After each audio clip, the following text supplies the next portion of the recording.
যুক্তরাষ্ট্র ও ইরানের মধ্যে চলমান সংঘাতে মধ্যপ্রাচ্যের আকাশ ঢেকে গেছে কালো ধোঁয়ায়। চারদিকে শুধু বিস্ফোরণ আর ধ্বংসস্তূপ। হামলা পাল্টা হামলায় দিশেহারা মধ্যপ্রাচ্যের দেশগুলো। যুদ্ধবিরতির পরে নতুন করে আবারও মার্কিন বাহিনী টানা 11 রাত ইরানের সামরিক ও ড্রোন ঘাঁটি লক্ষ্য করে লাগাতার বিমান হামলা চালাচ্ছে।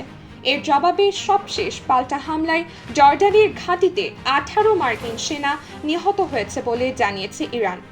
মার্কিন প্রতিরক্ষা মন্ত্রণালয় জানিয়েছে, চলমান এ যুদ্ধে এ পর্যন্ত যুক্তরাষ্ট্রের প্রায় 37.5 বিলিয়ন ডলার খরচ হয়েছে। এতে তৈরি হয়েছে অর্থ সংকট।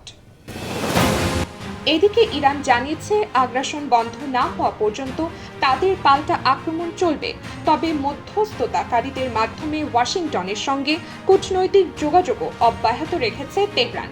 ওয়াশিংটনও হামলার পাশাপাশি আলোচনার কথা বলছে।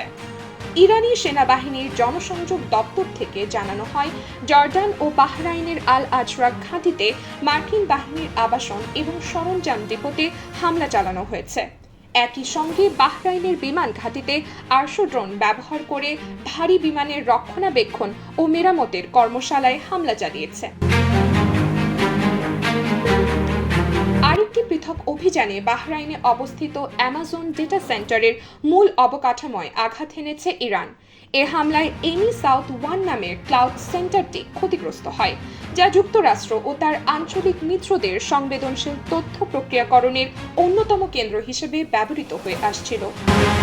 অন্যদিকে কুয়েতের পশ্চিমে অবস্থিত মার্কিন সেনাবাহিনীর অন্যতম বৃহত্তম লজিস্টিক হাব দোহা ক্যাম্পেও ড্রোন হামলা চালিয়েছে ইরান।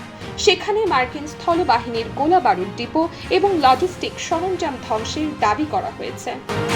এদিকে তেহরান স্পষ্ট বার্তা দিয়েছে, মার্কিন আগ্রাসন অব্যাহত থাকলে তারা এমন এক চূড়ান্ত অভিযান শুরু করবে যার পর যুক্তরাষ্ট্রের জাতীয় শোক ঘোষণা করা ছাড়া উপায় থাকবে না। আয়েশা নিঝুম, নিউজ ডেস্ক, দেশ বাংলা।